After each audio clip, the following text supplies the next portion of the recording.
The defibrillator paddles were still in another nurse's hands when Sloane Mercer drove a needle between the ribs of a dying stranger and saved a life she was not allowed to touch.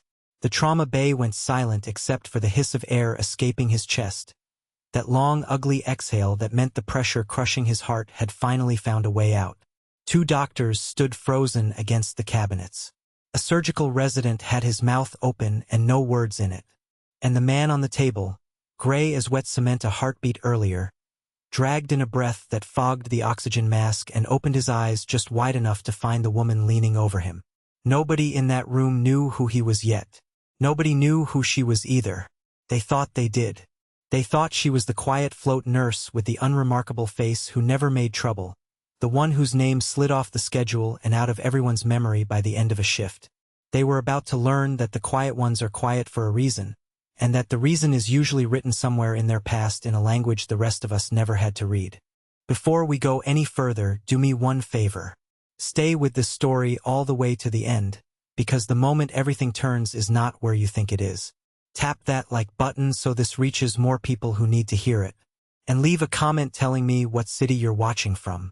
I genuinely want to see how far this one travels. Now let's go back to the beginning, to the morning before any of it happened, when Sloane Mercer was still just the nurse nobody bothered to look at twice. Harbor Point Medical Center sat on a bluff above the gray water of Ardmore Bay, a building of glass and ambition that the town's brochures liked to call a regional flagship. Inside, it was the same as any other hospital that had grown too fast. The lobby gleamed. The break rooms did not. And somewhere between those two truths lived the people who actually kept the place alive. The nurses and the aides and the techs who arrived before dawn and left after dark and were thanked in newsletters once a year. Sloane arrived at 5:40 in the morning, which was 20 minutes early, which was normal for her. She was 31 years old, with dark hair she kept pulled back so tightly it gave nothing away, and eyes the color of strong tea that most people described, when pressed, as tired. She was not tired.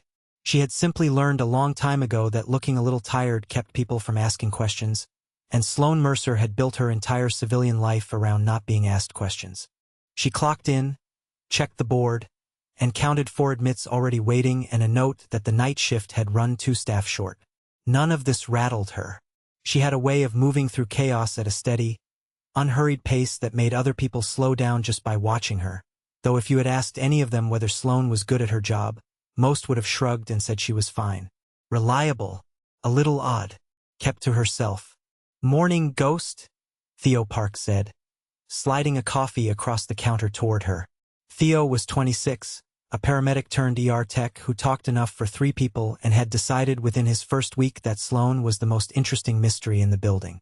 "You ever sleep? Or do you just power down in a closet somewhere and recharge?" "Closet," she said, taking the coffee. "3rd floor. Don't tell maintenance. See, this is what I love about you. I can never tell when you're joking."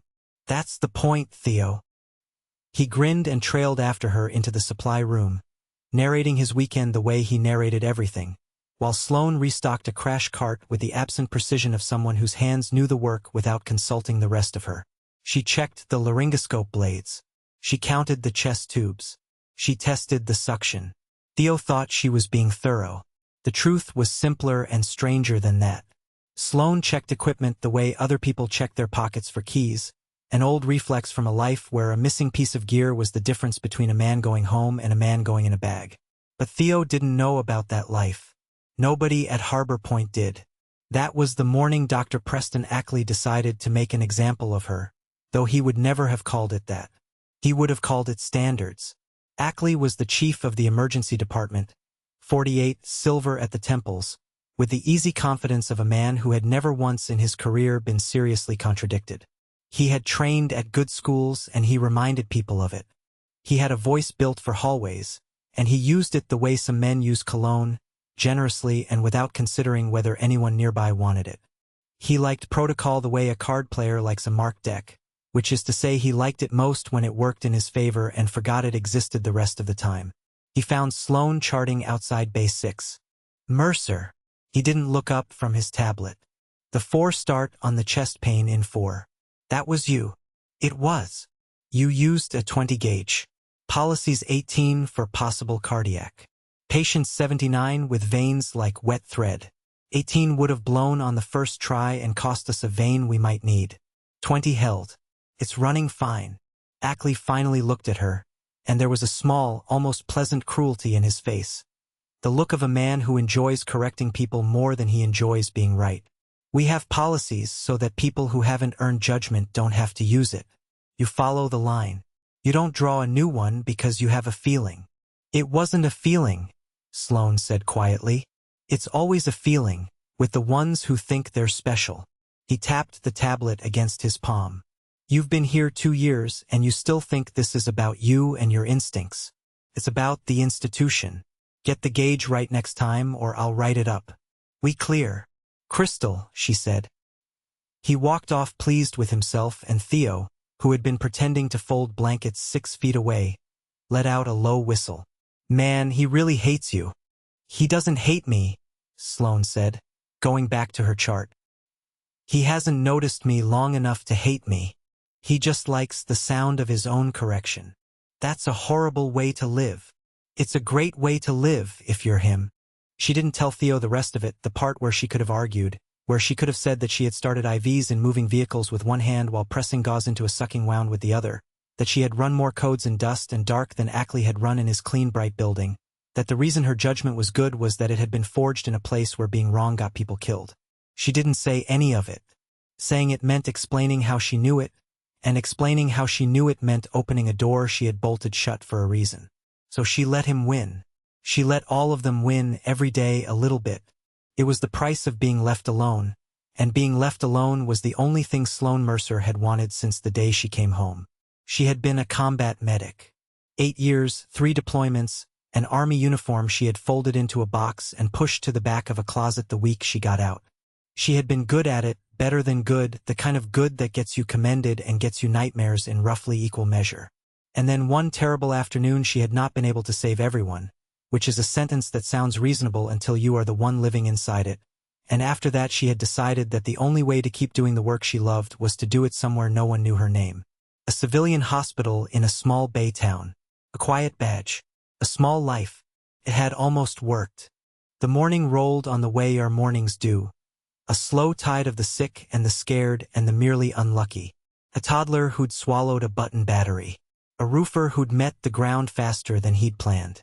A woman in her 60s who insisted it was just heartburn and was wrong about that in a way that nearly cost her everything before Sloane, walking past, caught the wrongness in her color and flagged it loud enough to get her to a monitor. Nobody thanked Sloane for that one either. The cardiologist got the save. Sloane got the cleanup.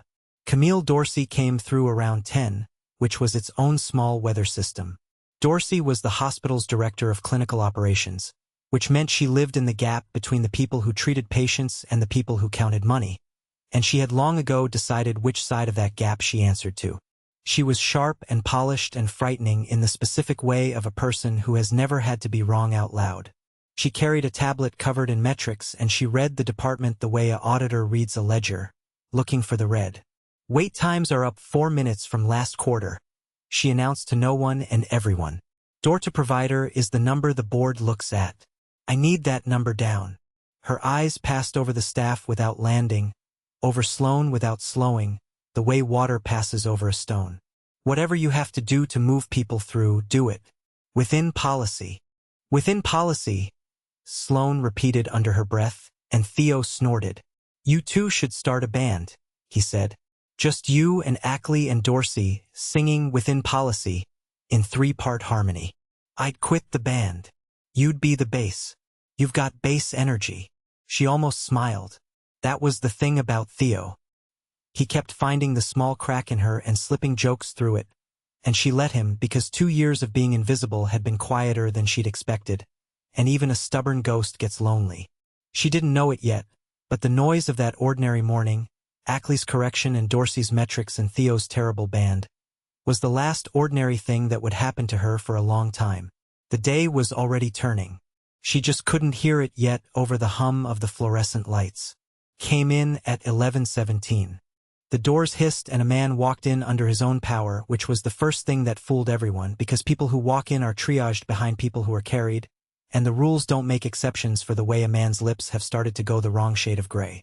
He was big, maybe 60, broad through the shoulders in a way that age hadn't quite taken, dressed in plain clothes, a faded canvas jacket and worn boots, the unremarkable uniform of a man who has spent his life around uniforms and enjoys the days he doesn't have to wear one. He had a duffel over one shoulder. He set it down at the triage desk with the careful slowness of someone who has decided that if he moves gently enough, his body will not notice what it is doing. "Chest's a little tight," he told the triage nurse, and smiled, an apologetic, get me out of here quick kind of smile. "Probably nothing. Wife made me come." There was no wife. There was a duffel, a fake easy smile, and a man trying very hard to walk off something his body was screaming about. The triage nurse, swamped, logged him as a stable chest complaint and pointed him to the waiting area, and that should have been that. He should have sat for 40 minutes with the flu cases and the sprained ankles. He might not have survived the chair. Sloane was crossing the lobby with an armful of warmed blankets when she passed him, and she stopped. She couldn't have told you in that first second what stopped her. It was the way he set the duffel down, all his weight in one careful unit, protecting his core. It was the slick sheen at his hairline that wasn't sweat from heat. It was the small, involuntary lean forward, the body's animal hunt for a position that hurt 1% less. She had seen men sit exactly like that in the back of a vehicle with shrapnel in their chests, telling her they were fine, sir, just need a minute, sir, right up until they weren't telling her anything anymore. "Sir," she said, dropping the blankets onto a chair. "How long's your chest been tight?" "Couple hours. It's nothing. They told me to wait." "Did the room just get a little far away from you? Like you're watching it from the back of your own head?" His eyes came up to hers, and something in them changed, a flicker of recognition, not of her, but of the question. It was not a question civilians asked. It was a question that meant the person asking had seen what happened next. "Yeah," he admitted. "A little." "Okay," she said, in the calm, flat voice she used for the worst moments, the voice that told a body its panic had been heard and was no longer needed. "You're not going to wait. Come with me." She got him into Bay 3 before anyone could tell her not to, and the second she had him reclined and her stethoscope on his chest, the picture sharpened into something terrible. Breath sounds gone on the left side. Trachea beginning to shift. Veins in his neck standing out like cords. His pressure, when she wrapped the cuff, came back low and falling, and his heart was hammering against a pressure that was strangling it from the outside. She had a word for what she was looking at, and it was not a word that left room for the waiting room. "I need a doctor in 3, she called out, even and loud. "Now. I've got obstructive shock, possible tension pneumo, decompensating." What she got was Dr. Ackley, who arrived with his tablet and his certainty and his deep dislike of being summoned by a float nurse in front of an audience. He glanced at the man, glanced at the monitor, and reached for the chart instead of the patient, which told Sloane everything about how the next 90 seconds were going to go. "Stable chest complaint," he read off the triage note. "Mercer, you pulled him from the queue?" Triage missed it. His left lung's down. Trachea's shifting. He's in obstructive shock and his pressure is in the basement. Ackley put 2 fingers on the man's wrist and frowned, and to his credit a sliver of the right instinct moved behind his eyes, but it moved slowly, and slowly was the one thing this man did not have. "Let's get a chest film," Ackley said. "Portable. And a full set of labs, type and screen. There's no time for a film." Sloane's voice didn't rise, but it hardened. Every soft edge gone. "By the time you read it, he's arrested. He needs decompression now. Left side, second intercostal, midclavicular. I can do it while you set up for a chest tube." The room got very still. A nurse can suggest. A nurse can flag, escalate, beg. A nurse does not announce that she is going to push a needle into a man's chest to release the pressure killing him. That was a physician's procedure, a physician's call, and the line between her scope and his was bright and old and protected by policy that Ackley loved more than almost anything in the world.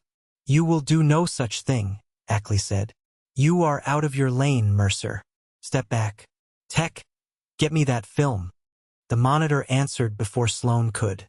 The man's pressure cratered. His eyes rolled up. The rhythm on the screen stuttered into the chaos that precedes a flat line, and the whole bay tilted into the particular sick panic of a code starting, and Ackley, the brilliant Dr. Ackley, did the thing that careful, frightened people do when the script they trusted falls apart in their hands. He hesitated. Just a beat. Just long enough to decide whether to start chest compressions or call for the crash cart first. Just long enough. It was the longest beat of Sloane Mercer's civilian life, and she had spent 2 years not crossing the line that lived inside it. And in that beat she made a choice she had already made 100 times in a place with no walls and no policy and no Dr. Ackley to forbid it. She crossed the line. She grabbed the large-bore needle off the tray, found the landmark with 2 fingers the way her hands had been trained to find it in the dark, in the rain, in the back of a vehicle taking fire, and she drove it into his chest at the exact right place at the exact right depth, and the bay filled with a long, obscene hiss of escaping air, the sound of a man's own breath finally being let go of, and on the monitor the chaos staggered, paused, and resolved into a rhythm. His pressure crawled up off the floor. His chest, which had been fighting itself, began to rise and fall like a chest is supposed to.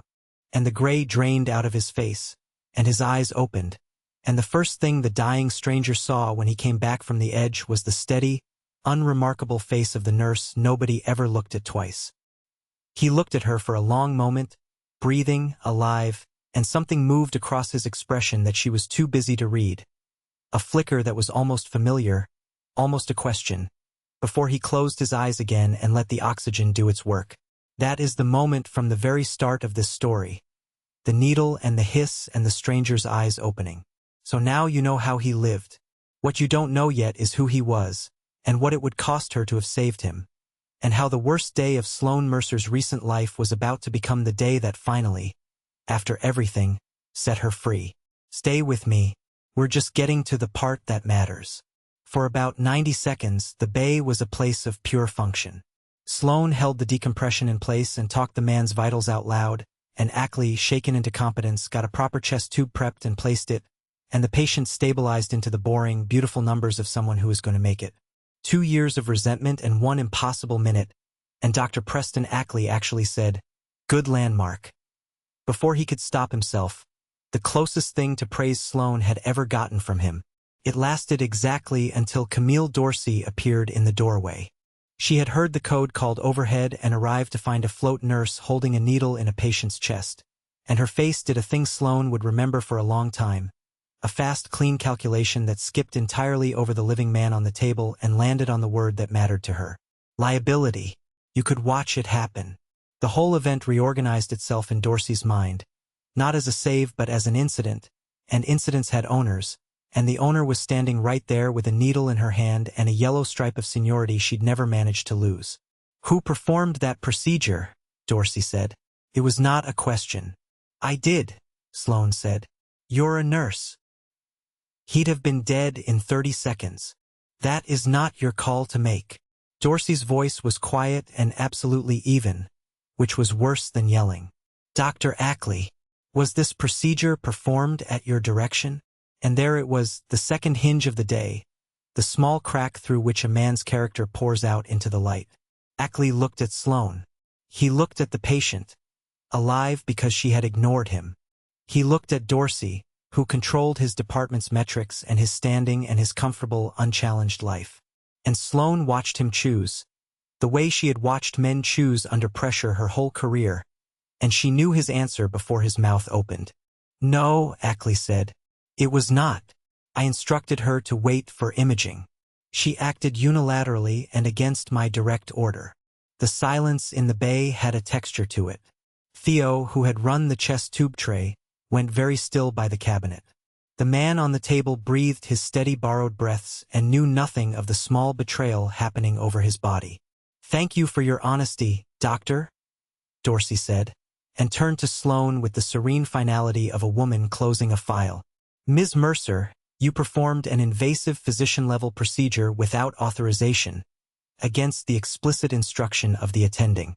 You will hand off your patients, surrender your badge, and report to my office. Effective now, you are suspended pending investigation." "He's alive," Sloane said.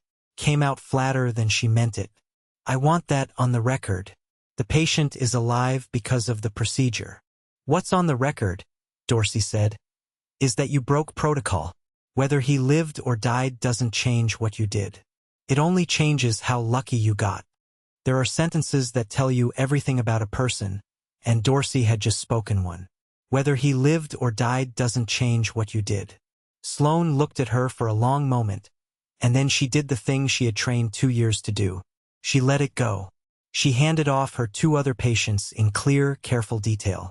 She walked to the locker room with her spine straight and her face empty, and she set her badge on Dorsey's desk without a word, and she went home to her small apartment above a bait shop on the north side of the bay and sat in the dark and did not cry, because crying was another door she'd bolted, and instead she did what she always did. She made tea. She let the steam fog her glasses.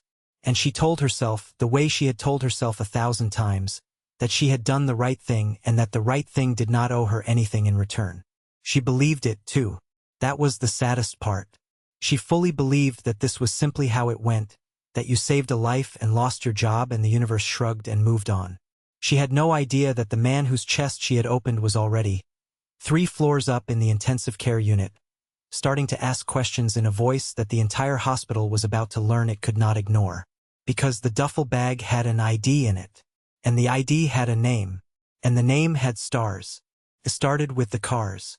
The next morning, while Sloane sat at home not knowing whether she still had a career, 2 black sedans rolled into the Harbor Point parking structure.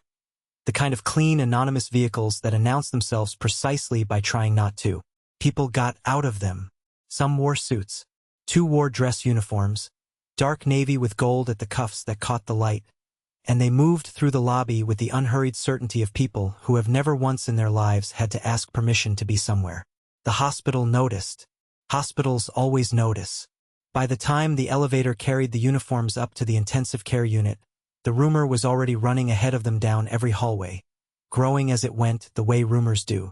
Somebody important was here. Somebody connected to the patient in 11. Somebody who had made phone calls that had made other phone calls, until a hospital administrator's morning had filled up, all at once, with people she very much did not want to disappoint.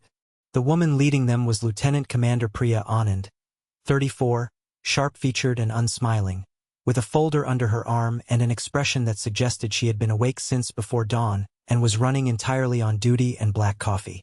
She was the kind of officer who got things done so quietly that you only realized she'd been there after she was gone. She found Camille Dorsey in the administrative suite and did not bother to sit down. "You have a patient in your ICU," Anand said. "Admitted yesterday, 11/17. Tension pneumothorax. Treated with needle decompression in your emergency department. I need that patient's complete record. Every note. Every name. Especially the name of the person who performed the decompression." Dorsey, who had spent her entire career managing exactly this kind of conversation, smiled her polished smile and reached for the soothing language she kept ready for the powerful and the upset. "Of course, I want you to know that patient received exemplary care, and that we hold ourselves to the very highest." "The name," Anand said. "I'm sorry. The person who decompressed his chest. I'd like the name." Dorsey's smile flickered, just slightly. The first crack in 2 years of perfect glass. "That's a delicate matter, Commander." The procedure was performed by a nursing staff member who acted outside her authorized scope and against the attending physician's direct orders. "She's been suspended pending a full review.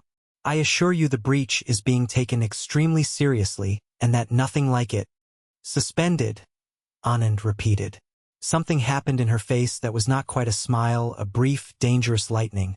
The look of someone who has just heard a fact so absurd that it has wrapped all the way around into useful.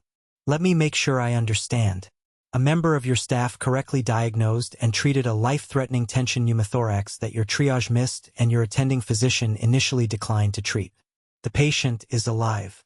And your response was to suspend her. For breaking protocol," Dorsey said, and her voice had gone defensive in a way she clearly hated. "The outcome doesn't change the violation. We have standards." "Yes," Anand said, opening her folder. "I imagine you do." She placed a single sheet on Dorsey's desk and turned it so the administrator could read it, and watched Camille Dorsey's polished face come apart one piece at a time. "I'd like you to assemble your chief of emergency medicine, your chief medical officer, and your hospital board here this afternoon. And I'd like you to send a car for Miss Sloane Mercer and bring her in. Because the man whose life she saved would like to speak with the people who run this hospital. And it would be very, very much in your interest to be in the room when he does. We need to go back now, 3 floors up and 9 years into the past, to understand exactly who was lying in that ICU bed and why his survival was about to rearrange the entire balance of power inside Harbor Point Medical Center. We need to talk about a different day, a much louder day in a much hotter place, and about the young Navy officer who learned the hard way what a combat medic named Sloane Mercer could do. 9 years earlier, on the far side of the world, there had been a joint task force, the kind of operation where the branches blur together and an Army medic can end up attached to a unit that includes Navy personnel because the mission needs what the mission needs. Sloane had been 22, 2 deployments in, already carrying the particular flat calm of someone who has stopped flinching. And among the officers running the coordination side of that operation had been a Navy captain named Beckett Crane. He had been in his early 50s even then, which made him old for the dust and the heat, a senior officer who could have stayed behind the wire but who had a habit, unusual and admired and quietly insane, of going out to sea for himself. He believed that you could not command people you were unwilling to stand next to. It was a fine philosophy right up until the afternoon a convoy he had no business being in took a pressure plate device under the lead vehicle, and the world turned to fire and grit, and Captain Beckett Crane found himself on his back in a road with a piece of the vehicle's frame buried in his side and his hearing replaced by a high white ring. Sloane had been 3 vehicles back. She remembered the way the air changed, the way it punched you in the chest before the sound even arrived.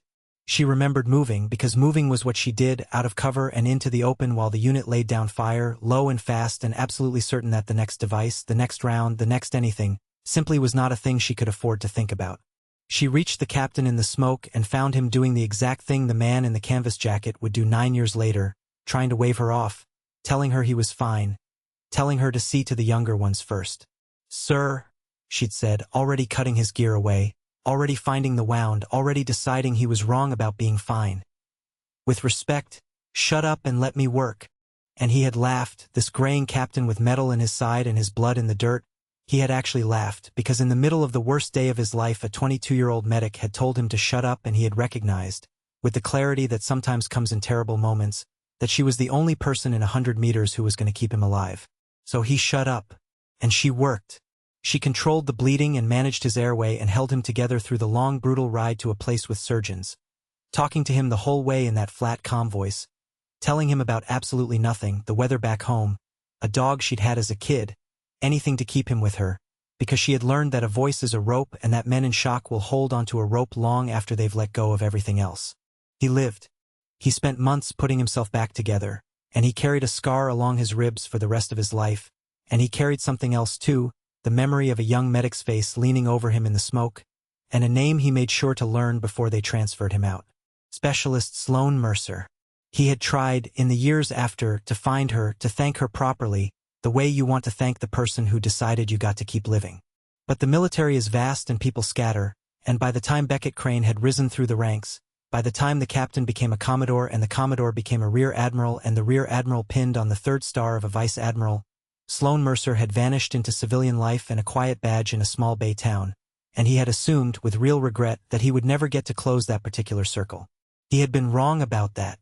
The circle was about to close in the most unlikely place imaginable, and the universe, which had shrugged at Sloane so many times, was finally, in its strange roundabout way, paying a very old debt. Because the man in the canvas jacket, the unremarkable man with the duffel and the fake easy smile, the dying stranger whose chest a suspended nurse had opened against orders, was Vice Admiral Beckett Crane. He was in Ardmore Bay quietly, no detail, no fanfare, on his way to visit an old friend before reporting to a new command.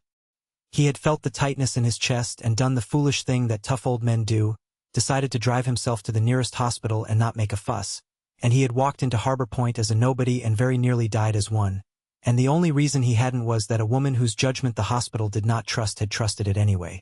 He woke up in the ICU late on that first night, clear-headed and sore and attached to more monitors than he cared for, and he asked the night nurse a simple question. He asked who had treated him in the emergency department. He wanted to thank the doctor, and the night nurse, not knowing any better, told him the truth, that it hadn't been a doctor at all, that the talk of the whole hospital was that a float nurse had broken protocol to save a patient's life and gotten herself suspended for it. And she mentioned the nurse's name because by then everyone knew it. Sloane Mercer. Beckett Crane lay very still in the dark and felt 9 years fold up into nothing. He thought about a road full of fire and a flat calm voice telling him to shut up and let her work. He thought about a young medic's steady hands. And he thought about the face that had been leaning over him that afternoon in Bay 3 when he came back from the edge, the face he had been too far gone to place, and he understood all at once that the universe had brought her back to him not in a parade or a ceremony but in the most fitting way it possibly could, by letting her save his life a second time.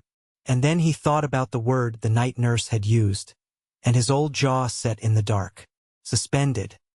He picked up the phone by his bed and he made a call, and the call set in motion the black sedans and the dress uniforms and Lieutenant Commander Anand and the very bad afternoon that Camille Dorsey and Preston Ackley were about to have.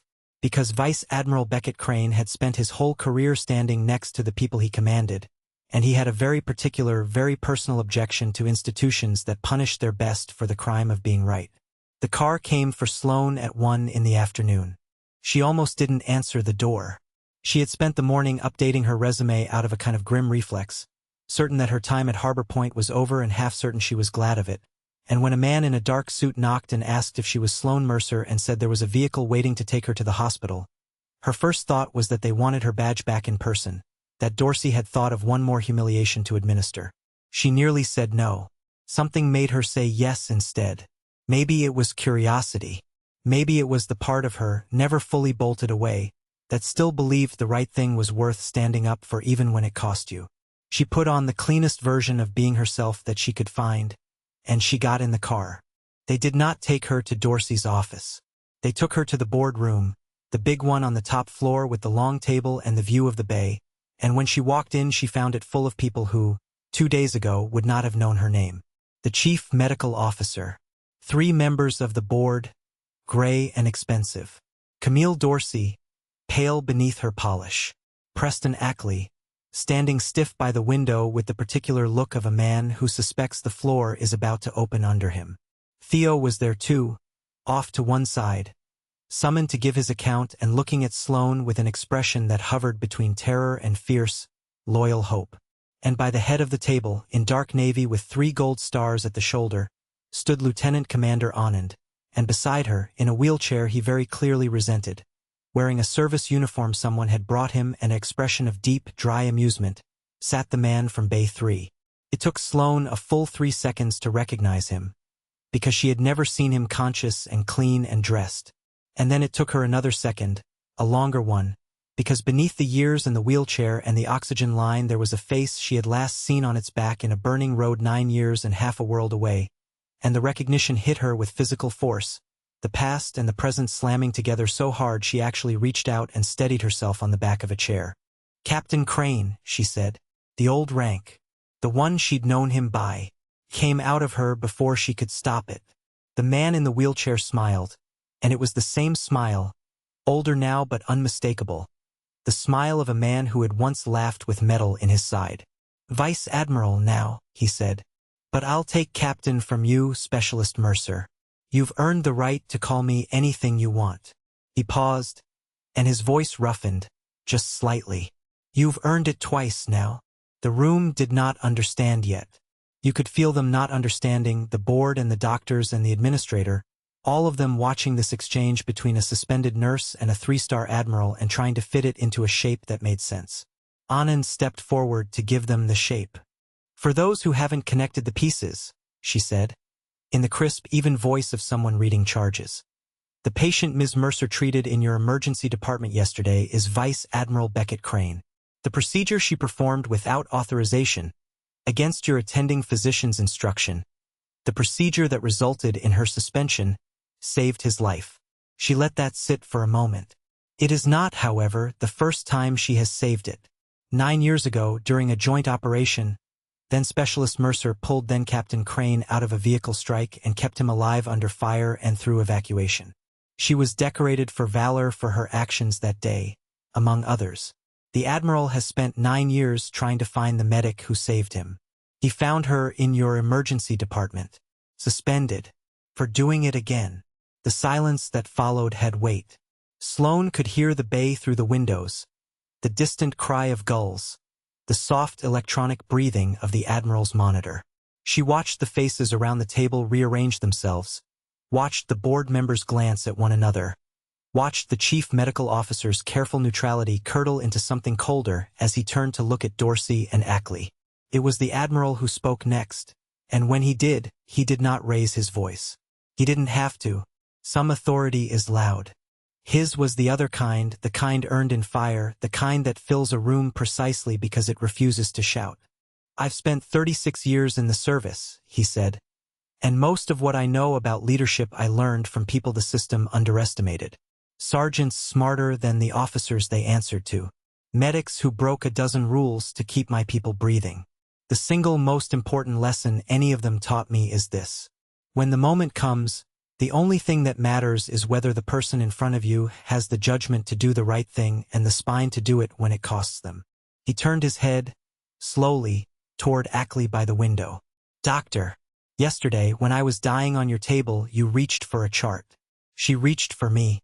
When the administrator asked whether you'd ordered the procedure that saved my life, you said no, and you let her take the fall for being right while you took the credit for the chest tube you placed afterward. Do I have that correct?" Ackley's mouth worked.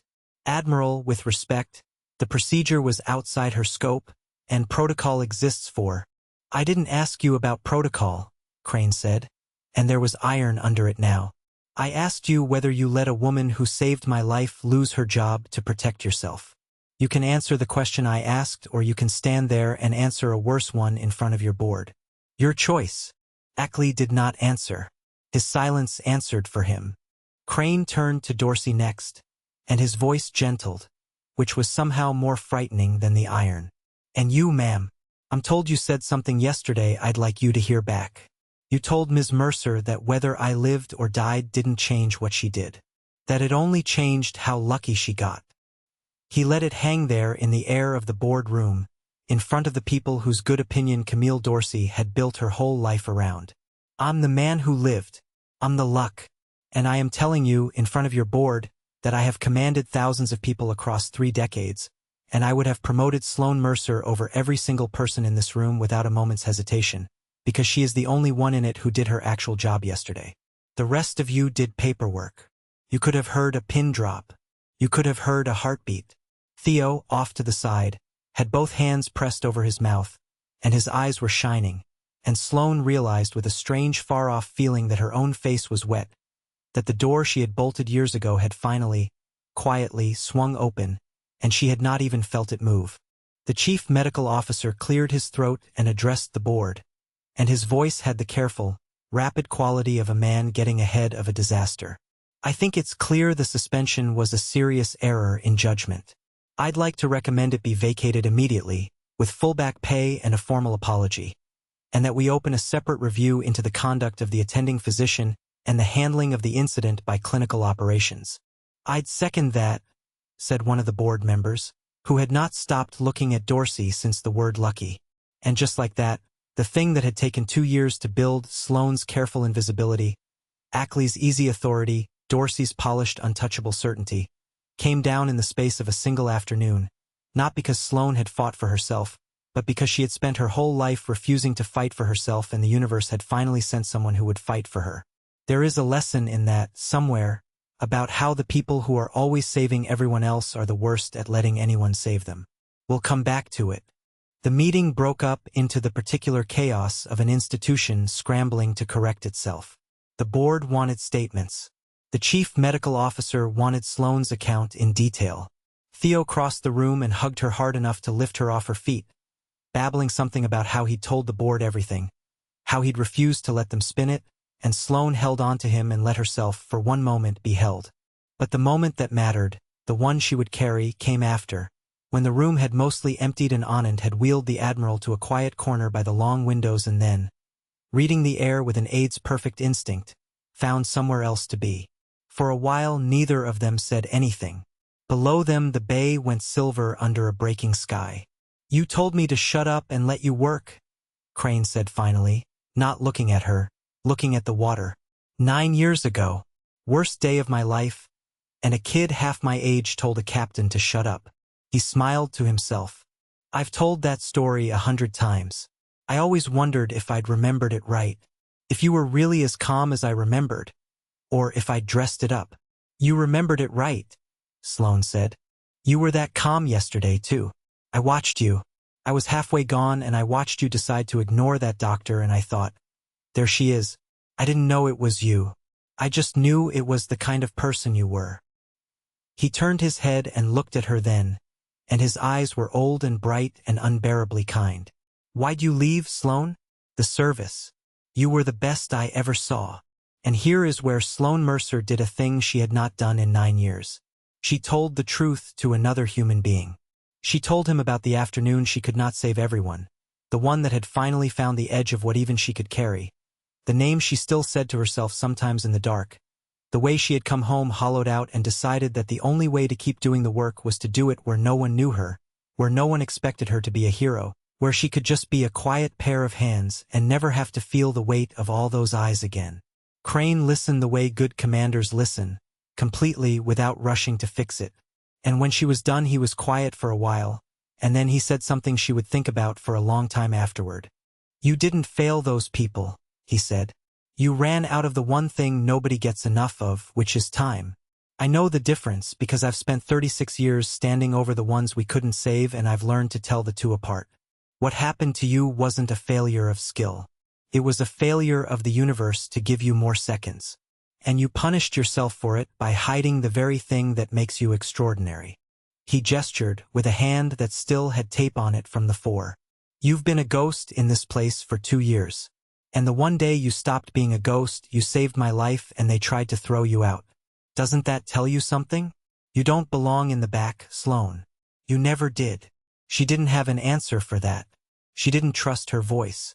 So she did the only thing she could think to do, which was to reach out and adjust the line of his oxygen where it had slipped, a small reflexive act of care, and the Admiral let her, and something passed between them in that small gesture that neither of them needed to name. It was not quite the beginning of something and not quite the end of something. It was recognition. Two people who had each, on the worst day of the other's life, decided that the other one got to live. There are bonds the world doesn't have a tidy word for. That was one of them. They left it where it was, unspoken and warm, and it was enough. The reckoning, when it came for Ackley and Dorsey, came thoroughly. The separate review the chief medical officer had promised turned out to be the loose thread that unraveled a whole garment.